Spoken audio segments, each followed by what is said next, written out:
This is Mastering Your Wealth with David Gagnon, the podcast. I know that we have seen interest rates that fluctuated here and there, and so do rates on annuities when this happens, by the way, because they are not as high as they were last year. So the question is, what are some instances where an annuity may be a good choice for guaranteed income, David? You should never make your investment decisions on where you want to put your money, whether it's in stocks, bonds, mutual funds, annuities, or any type of an investment until you have a plan that's really designed with what you want to accomplish for the rest of your life, going into the future, into your retirement, while you're in your working years. Because if you do a plan, what's nice about that plan, by looking into the future with setting your goals of what you want to live on, spend on, adjusted for inflation and taxes, we can see what you need to make decisions on today on as far as how much you need to save, what your rate of return needs to be, how to be tax efficient by putting your money in the right tax buckets or tax types. And when we look into the future with what people are presently doing, we can see what problems might lie ahead. And then the details from that analysis will identify if, in fact, an annuity is a good fit. Because if we see that you're going to run out of income, well, maybe an annuity might be a part of your overall plan to fill that need and that gap. And investment choices and our recommendations are always going to be an afterthought after we put this comprehensive analysis together, because I quite frankly wouldn't know where to advise somebody to invest their money, right? It's like going to the doctor, and the doctor's not even going to ask you any questions, but they're going to prescribe you all kinds of medications or an operation without even knowing anything about you. I mean, that's kind of what a lot of people do with their investment decisions. They invest first and then they hope for the best later because they have no plan to back it up. So many of the calls that we get from listeners are people that have just newly retired and might have been in retirement for a few years, and they're starting to spend money instead of make money. And so what is scary about that situation is when you no longer go to an employer who's going to give you a paycheck every month, now you got to figure out, all right, from your resources, what are your best decisions to optimize all your resources that you have to draw an income from. And what I do find quite a bit are people are not putting together a strategic income plan design, and their investments aren't invested appropriately to create that. And so we had a couple that came in a few months ago, and they had been retired for a while, and what happened to them was they were still drawing from a growth type portfolio, which in their accumulation years worked fine, but it wasn't generating enough income or yield to support their monthly needs. And what was happening is they were selling off shares over time because the growth of the portfolio was actually going down. The values were dropping and some market fluctuation. And that's a quick way to derail your retirement if that keeps happening over and over again, because you have to sell off shares. And you're selling shares from your investment plan, and if it's in a down market, you're selling off more shares to pay you that paycheck that you need each month, which means when the market recovers, you don't have as many shares there to recoup what you may have lost or distributed to your bank account. And so you have to find a way, by using the right investment tools and high yield interest paying tools, that allow you to keep your principal intact and have the ability to have some of that money, which won't be needed for income because the yields are so much better in how we design a strategic income plan, to start planning long-term future objectives, whether it's for offsetting inflation, maybe some tax planning, maybe some out-of-pocket health care. So when we worked with this couple a few months back, we restructured their plan design and really put together a personalized strategic income plan that solved the risk problem where they were depleting money. We showed them how to create yield, how to preserve their principal that was creating that yield, and then that left over a good portion of their investment plan to really align with other planning objectives that we were planning for long term. And once you go through this exercise with us, you get a lot of clarity as to what's working, what isn't, and then a lot of education on how we do things differently and how we implement the strategies and the right tools and that create the right benefits and solutions so that your plan has a much higher level of success with a lot more control and flexibility. And now you don't have to do any guesswork on whether you're putting your money in the right places or not, because we validate everything when we're done with the analysis before and after. Yeah, and I think exactly you hit the nail on the head just a few moments ago, putting together a strategic income plan, right? Looking at all the different resources that you can draw income from in retirement and going through this exercise that you talk about. Is this where somebody comes in and goes, hey, I have a plan in place. Can I get another set of eyes? Or I have nothing in place. Help me create an income. Paint out what this exercise is. What should our listeners be calling and saying, hey, David, help me with my income? How can you help them? Well, I always want to have that conversation first, just to kind of get to know what the problems might be that they're struggling with, what is good that's happening with their financial planning or decisions, and then we do a complete comprehensive forecast analysis. Or my paraplanner Frank will put together all your data, look into the future with what you want to happen with your money, and see if in fact it can happen. And then now we can identify where the weak links are, or the dots that aren't connected correctly with your finances. How do we fix what isn't working so well? And it's a good exercise to go through if you want to reduce your financial anxiety and the guesswork that a lot of people take in trying to figure things out on their own and make costly mistakes. Or maybe their investment advisor or insurance agent aren't the right fit at that point in their life to really do strategic planning, because their focus is really just to sell you and manage their investment portfolio or their annuities or life insurance. Because if they're only focused on that, other things are suffering in your blind spot, and it's costing you money if you're making poor mistakes on your Social Security claiming. Maybe you have pension decisions you have to make, lack of a tax plan strategy, and lack of a backup healthcare strategy in an estate plan. There's a lot of different areas that you need to make other decisions on that could be costing you money, but you don't make them because nobody's helping you in that area. I ran across an interesting article here from Yahoo Life. It addressed condiments that can make you sick if they are past their expiration date. Some of these are not going to surprise you, of course.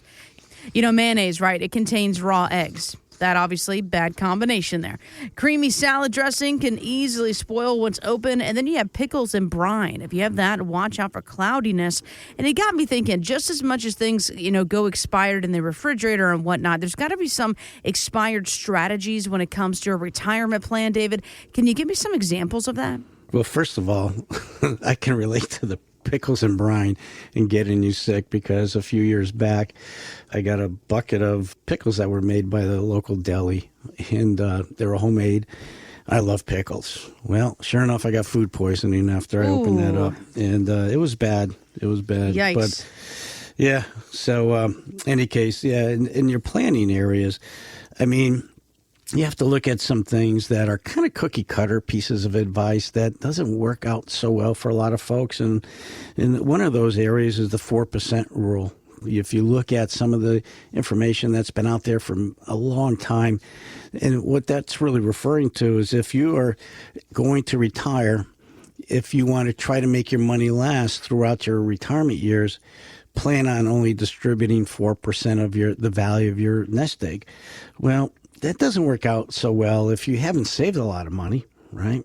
And, everybody's 4% amount's going to be different. And what's going to happen is it's going to force you into living the lifestyle spending that could only be at that level of spending.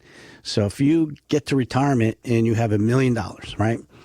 If you can pull off 4% or $40,000 a year, and if you're taking Social Security, if that's more than sufficient to keep you happy with your spending needs and do the things you want in retirement and be able to afford it, that might work out okay.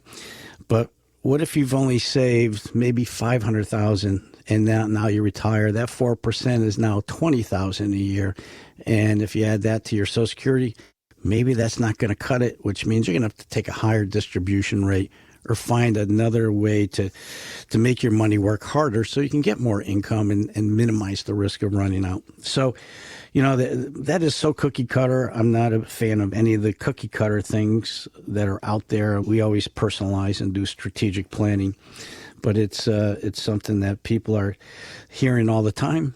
Unfortunately, it's going to work out for some and not for others. And you don't want to figure this out when you actually retire and you kind of were relying on that 4% distribution rate, and it's not going to work. A lot of people think they have a specific dollar amount that they can retire on. But one of the things that they forget about is inflation. Inflation is a big factor that you have to look at long term to see if what you're doing with your money is going to work out okay and how long you're going to live.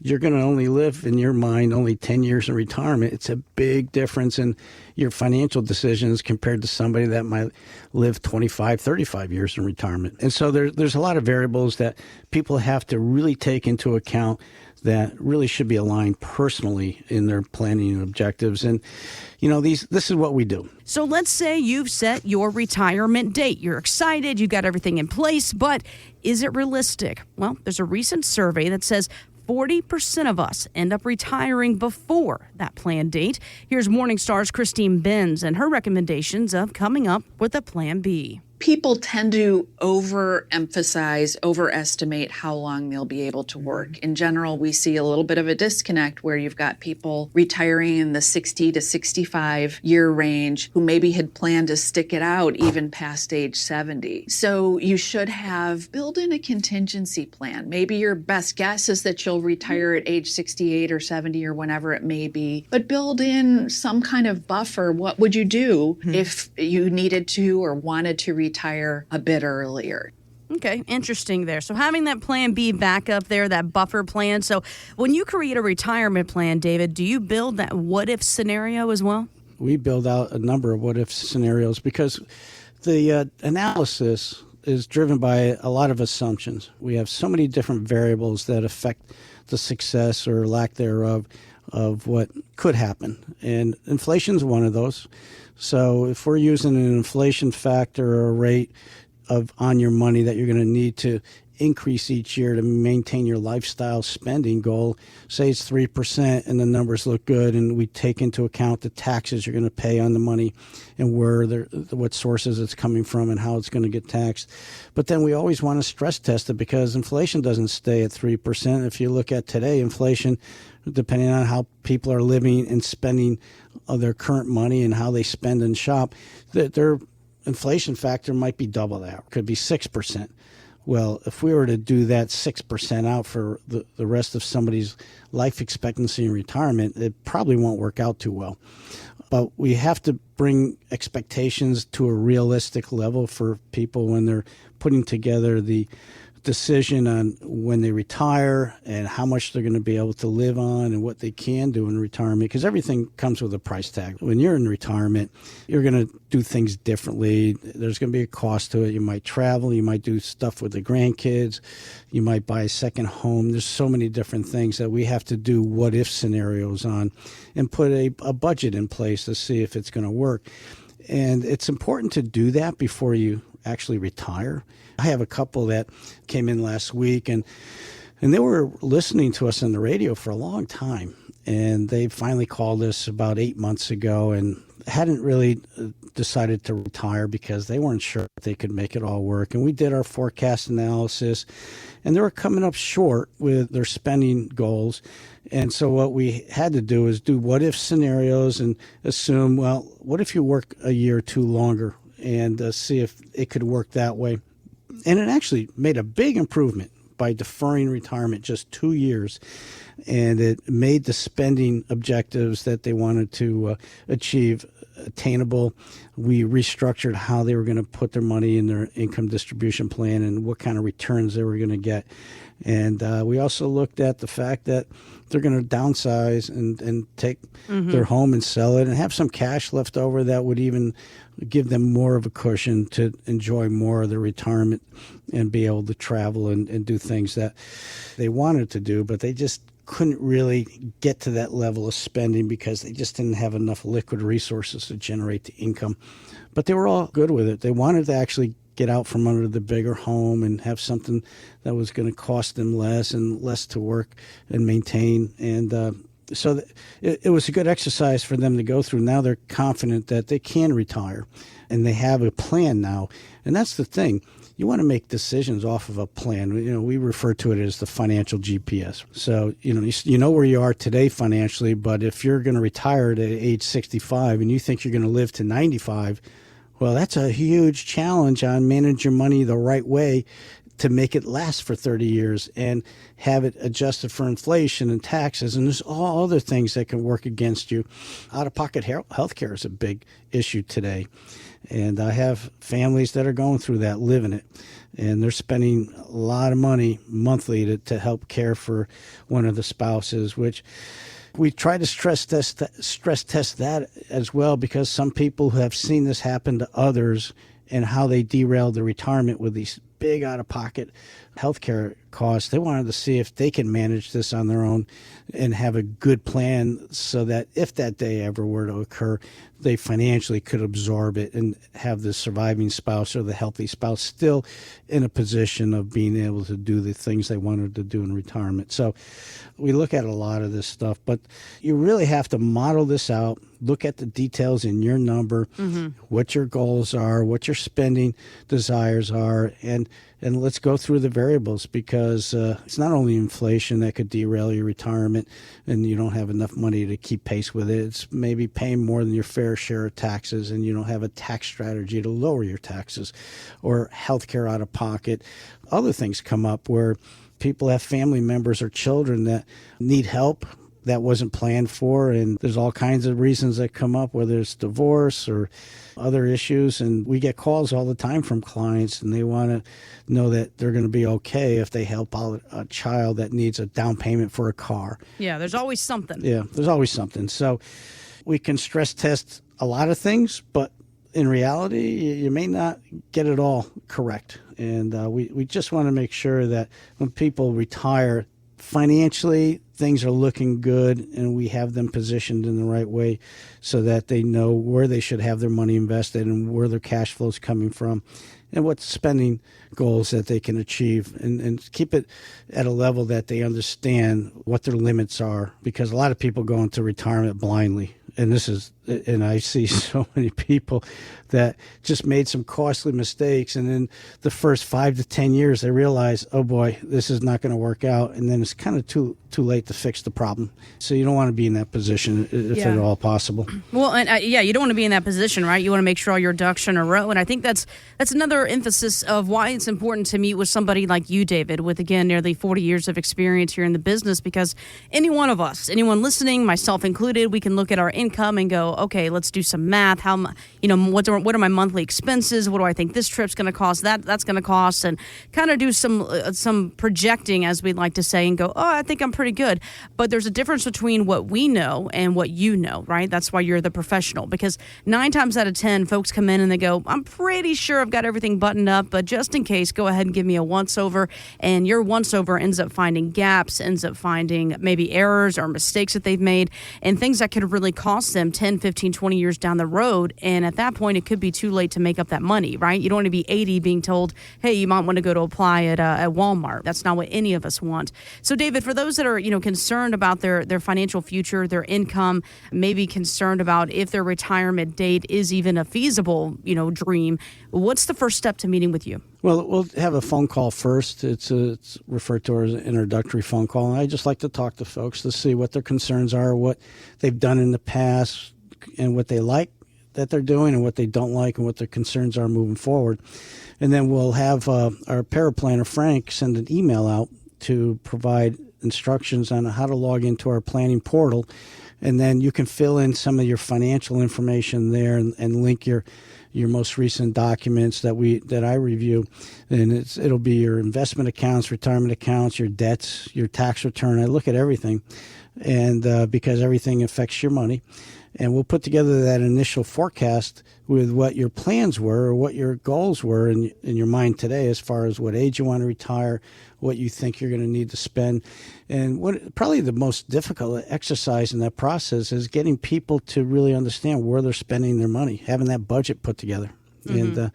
And so Frank will help people walk through and get through that process. But that's probably one of the most important things that people need to know. What are you spending your money on?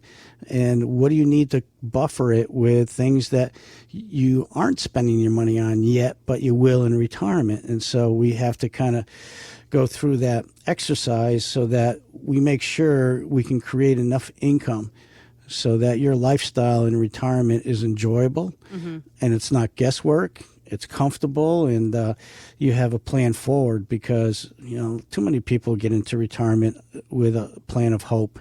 And that's not how you really want to try to get through your retirement years, because that plan of hope most of the time doesn't work out very effectively.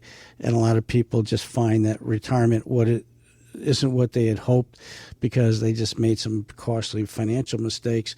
You can avoid that by working with somebody that can find these things that might hurt you, that are in your blind spot, because we see things that people don't see, good and bad, and we can help them with just all the years of experience and all the tools we have at our disposal and the planning guidance. And it's like when you go to a doctor, right? You're not feeling quite right. You think something's wrong, but the doctor's going to ask you a lot of questions, come up with a diagnosis, do some tests, get some blood work, do some labs. And there's things in those labs and the blood work that you would never see, because you don't have the tools and the techniques to really bring that to the surface, so that you can address something that might not be critically harmful to you, but could turn into something really harmful later.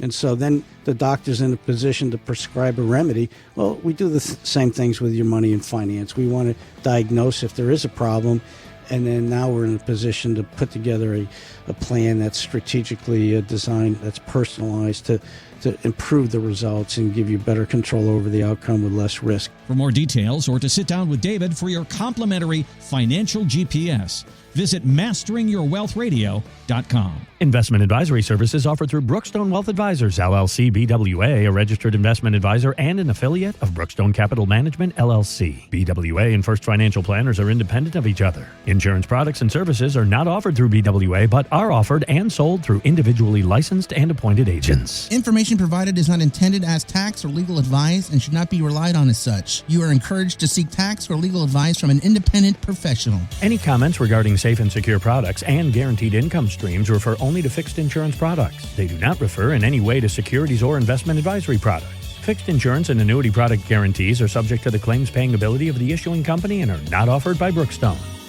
David Gagnon and First Financial Planners are not affiliated with nor endorsed by the Social Security Administration or any other government agency.